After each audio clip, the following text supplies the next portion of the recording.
우리 한 절 말씀인데 함께 말씀을 합독하여 봉독하겠습니다. 함께 봉독합니다. 나는 너희를 위하여 기도하기를 쉬는 죄를 여호와 앞에 결단코 범하지 아니하고 선하고 의로운 길을 너희에게 가르칠 것인즉. 아멘. 여러분, 요즘에 저희가 금요일마다 한나의 기도에 대해서 좀 계속 말씀을 살펴보았고, 오늘 이제 8번째로 이제 마지막 말씀을 이제 살펴보게 됩니다.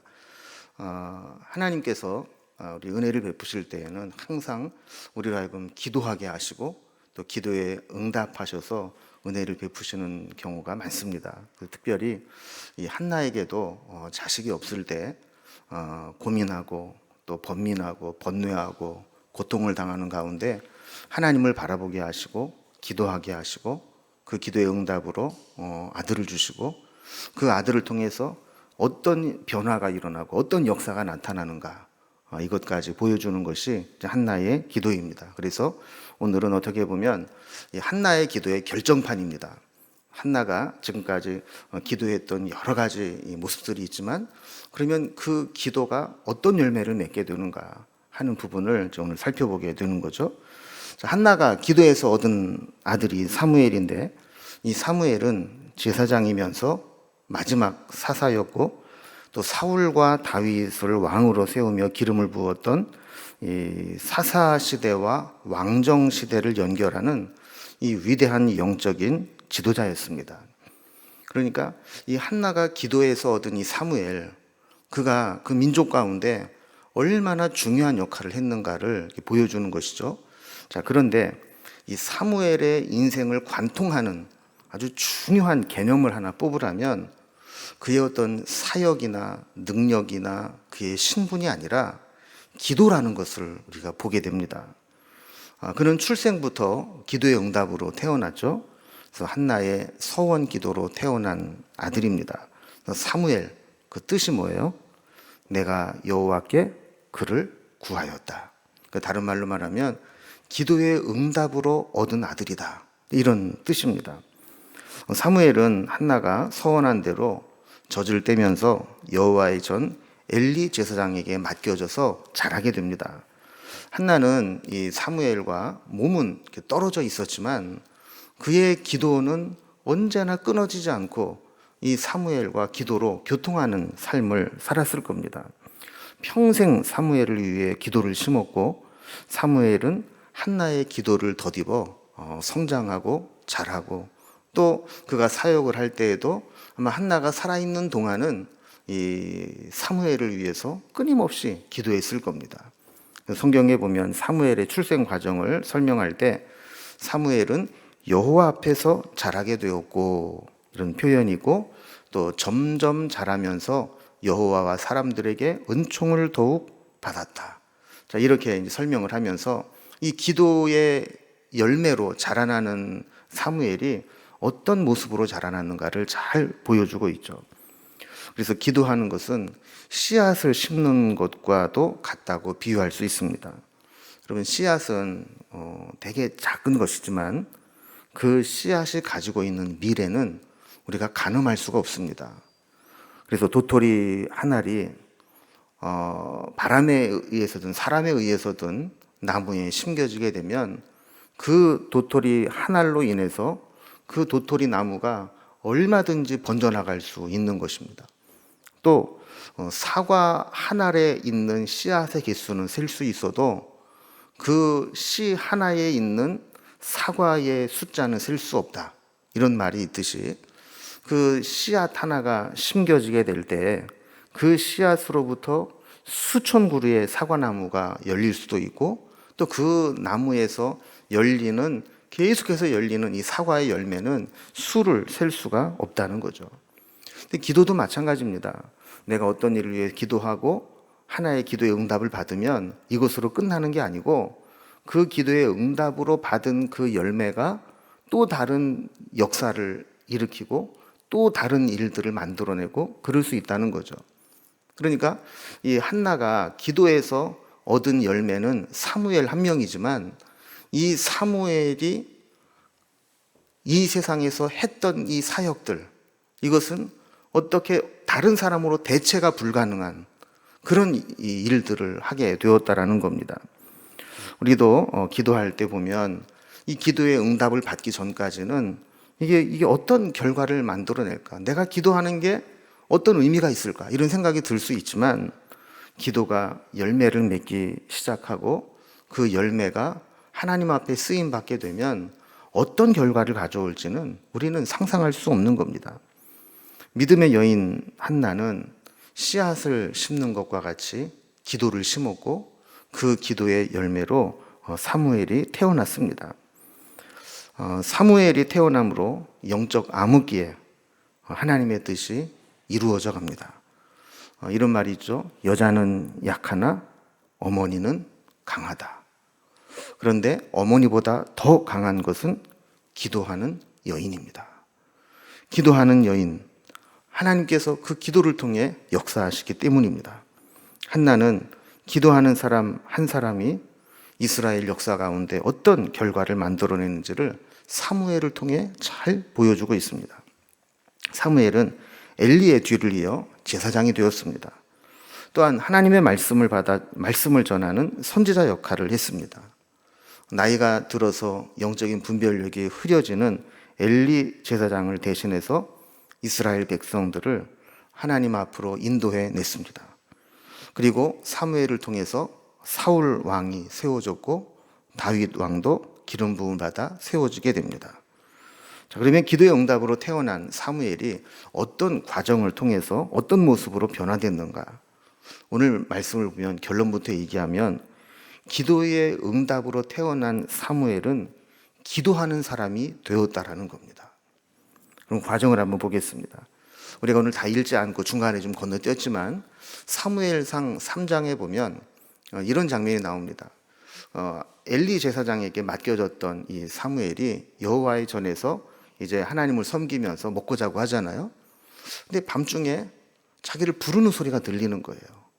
뭐 거기에서 나를 부를 사람이야 엘리 제사장밖에 더 있겠나. 그래서 엘리 제사장에게 쫓아갑니다. 저를 부르셨습니까? 그랬더니 아니 안 불렀는데 가서 자라. 들어와서 자는데 또 부르는 소리가 나는 거예요.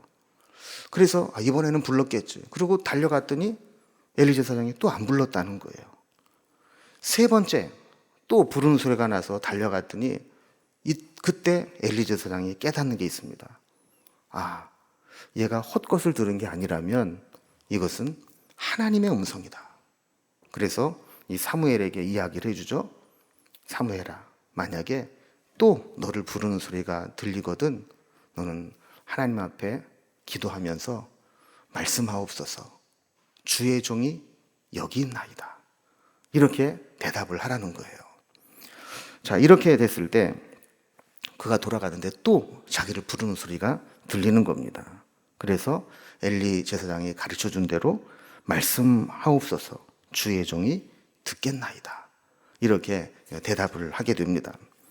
그리고 하나님으로부터 말씀을 듣게 되죠. 그러니까 벌써 이 기도하는 사람은 이 하나님과의 교제가 일찍 시작이 되는 거예요. 어릴 때부터 하나님의 음성을 듣게 되고 그 말씀에 반응하게 되고, 또 조슈아 레이놀드라는 화가가 있는데 이 사람이 이 사무엘상 3장의 이 말씀에 영감을 받고 그림을 하나 그립니다. 그 그림이 기도하는 어린 사무엘의 그림입니다. 여러분, 이 왼편에 있는 그림이 원작이고 이것을 우리나라로 물 건너와서 이 그림이 고생을 좀 하죠. 그래서 여기 한글로 오늘도 무사히.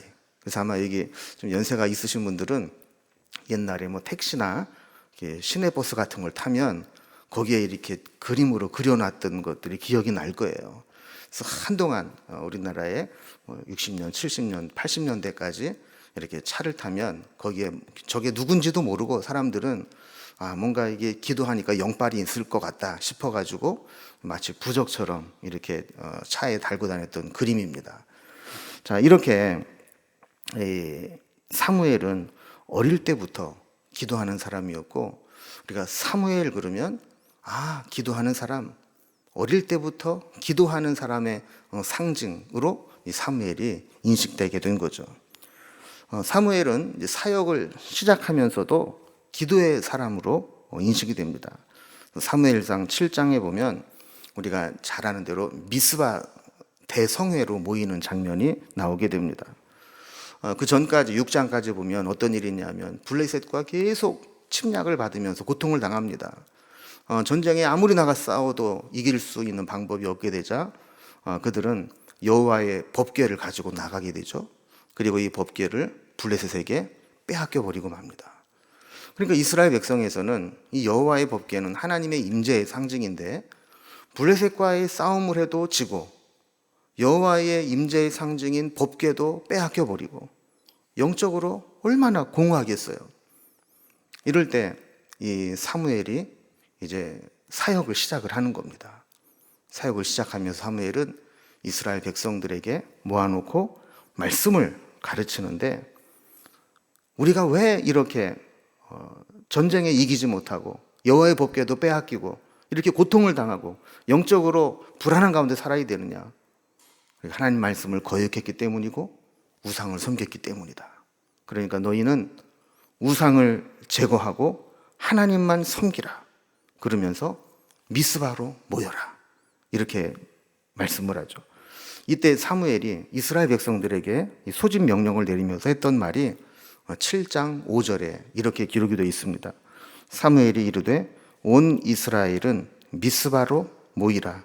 내가 너희를 위하여 여호와께 기도하리라. 자, 모여서 우리가 뭐 하느냐? 기도하겠다는 거예요. 자, 우리의 이 문제를 해결할 수 있는 방법, 기도밖에 없다는 거예요. 우리가 지금 당하고 있는 이 위기, 극복할 수 있는 길은 기도밖에 없다는 거예요. 그러니까 다 모이자. 미스바로 다 모이자. 우리가 이를 위해서 기도할 것이다. 이렇게 모였던 것이죠. 블레셋 사람들이 쳐들어와서 괴롭힐 때 기도하겠다고 모였는데 여러분, 이 사무엘이 이런 국가적인 위기 상황에서 기도해야 되겠다. 요즘으로 말하면 국가 기도의 날을 선포하고 우리가 다 같이 모여서 기도하자. 그때 뭐 코로나 같으면 못 모였을 텐데 블레셋이었으니까 이제 다 모인 거예요.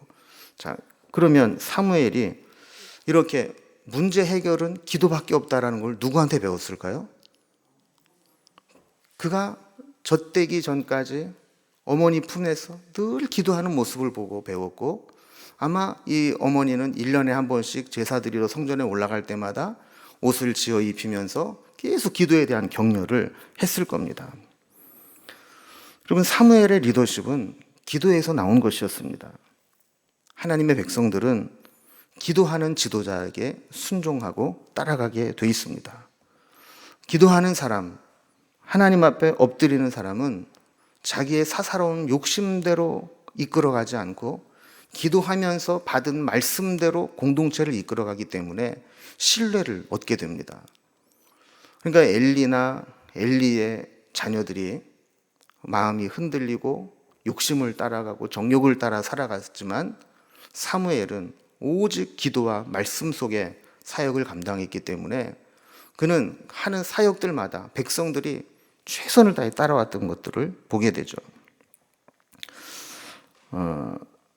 8절에 보면 이러한 기도의 사람이라는 걸 알았던 이스라엘 백성들은 미스바로 모이는 가운데 블레셋이 다시 쳐들어온다는 소리를 듣고 사무엘에게 요청을 합니다. 자, 8절에 이렇게 요청을 합니다. 이스라엘 자손이 사무엘에게 이르되 당신은 우리를 위하여 우리 하나님 여호와께 쉬지 말고 부르짖어 우리를 블레셋 사람들의 손에서 구원하시게 하소서 하니 그랬어요. 기도하는 사람이라는 것을 알면 문제가 있을 때 기도에 요청을 합니다. 저분은 기도하는 분이야. 저분은 기도에 능력이 있는 분이야. 이것을 알게 되면 기도 부탁을 안 하는 게 손해죠. 이스라엘 백성들도 마찬가지였어요. 다시 블레셋이 쳐들어온다는 소리를 들었을 때 사무엘에게 요청하는 것은 빨리 군대를 모아주십시오. 이게 아니고 우리를 위해서 쉬지 말고 부르짖어 기도해 주십시오. 이 부탁을 드리게 된 겁니다.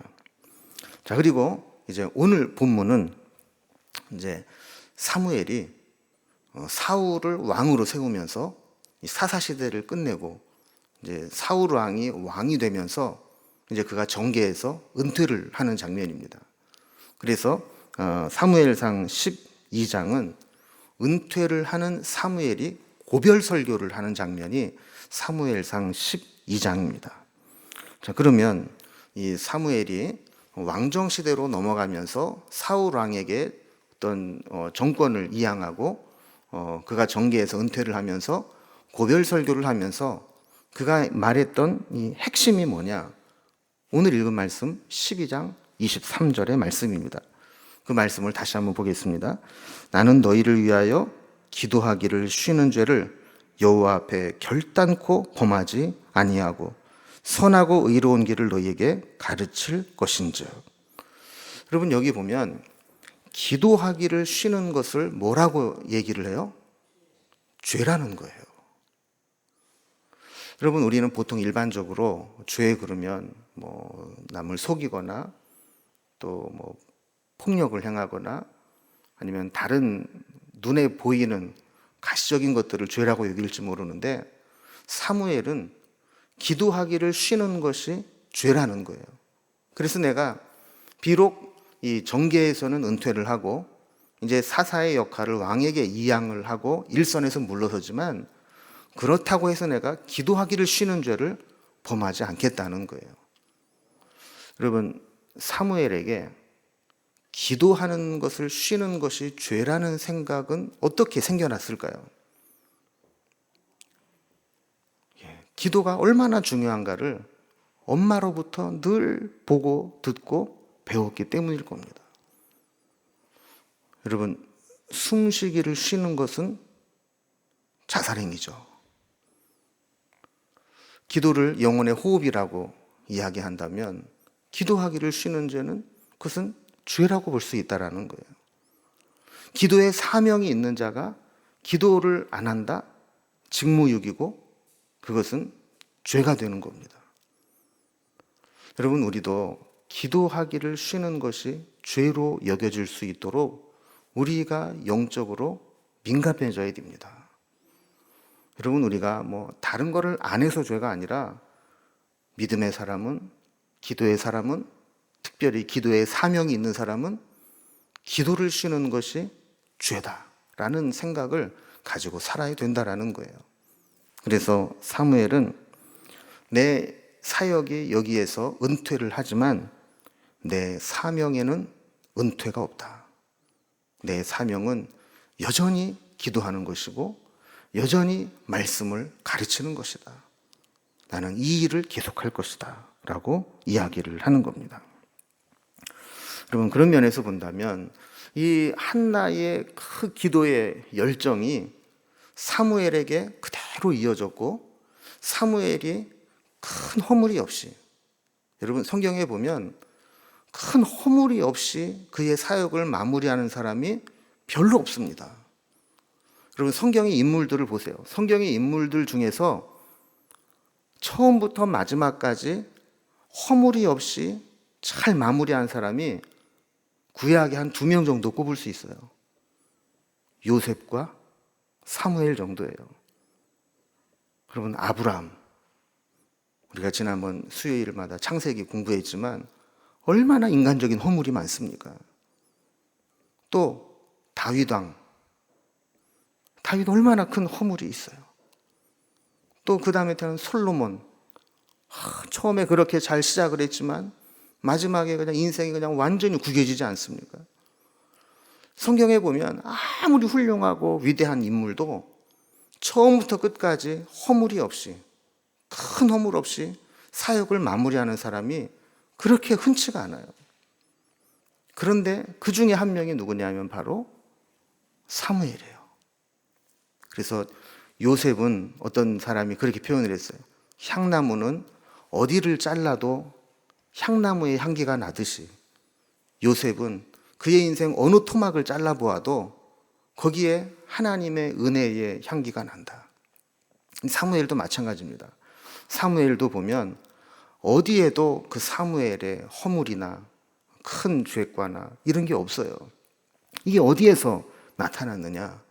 그게 어머니로부터 기도의 유산을 물려받고 그가 어머니에게 배운 대로 기도하는 삶을 살았고 심지어는 내가 기도하는 것을 쉬는 것이 죄라고 생각할 정도로 기도를 포기하지 않고 기도의 줄을 놓지 않고 평생 기도하는 삶을 살았기 때문에 사무엘은 그런 위대한 인생을 살 수가 있었던 겁니다.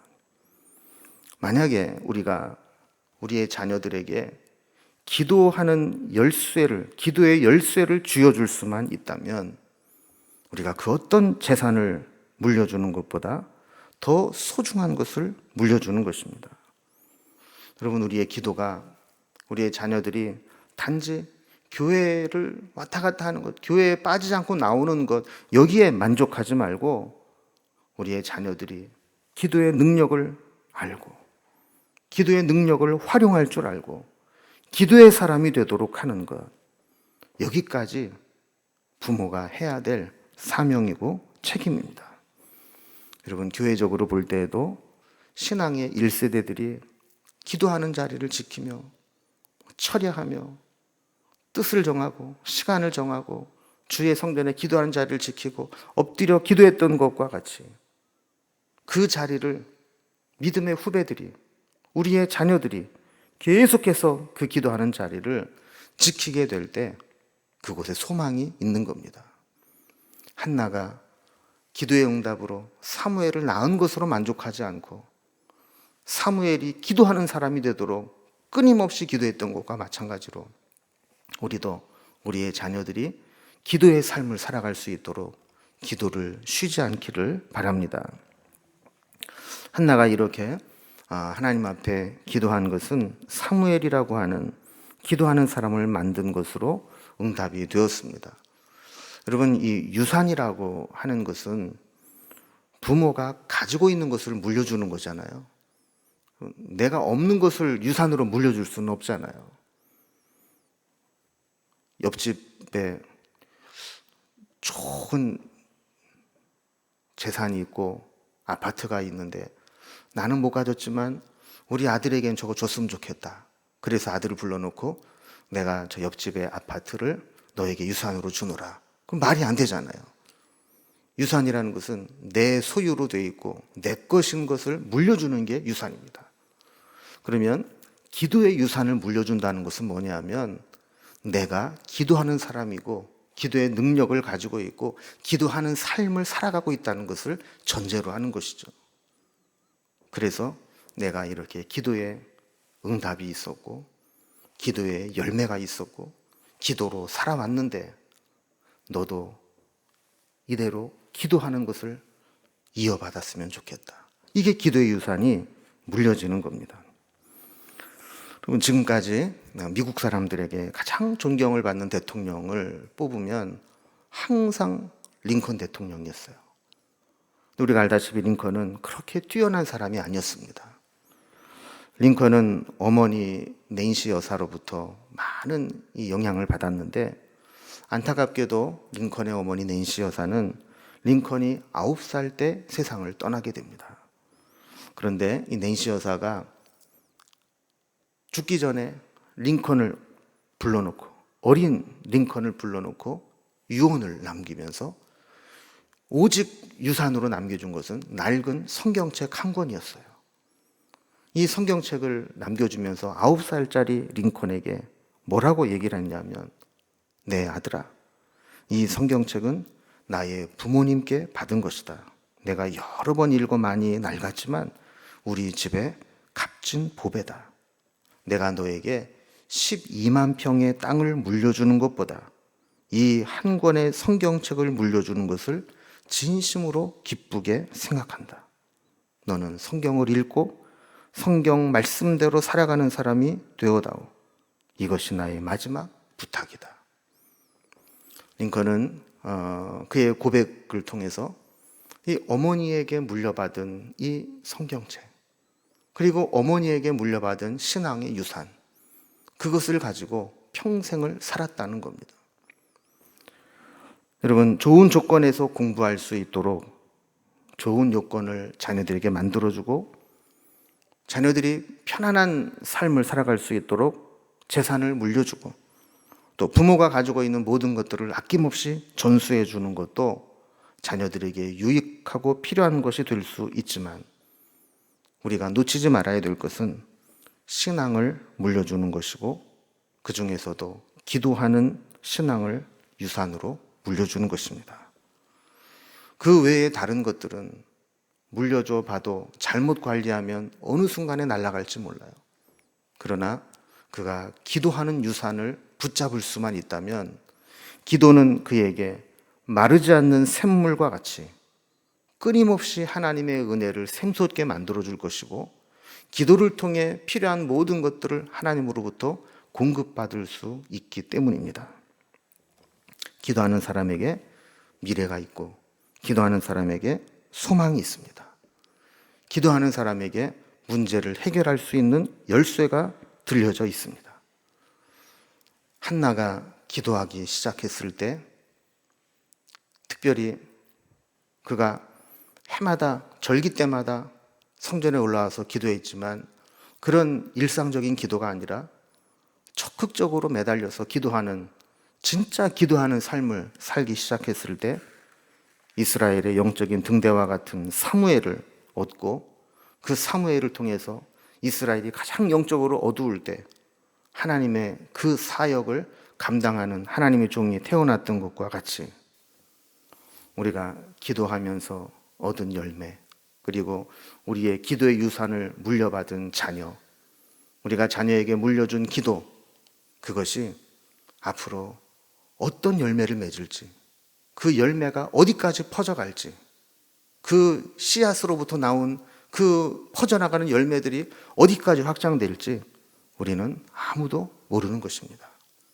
바라기는 우리의 삶에 먼저 기도의 능력이 임하고, 그것이 우리 자녀들에게 기도의 유산으로 물려지고, 그리고 그 유산들이 이 공동체 속에 계속 모여지고 또 열매 맺고 확장되어져 나아갈 때, 하나님께서 우리 공동체를 통해 귀한 역사를 일으키시는 그 기도의 열매가 풍성하게 이어지기를 기원합니다.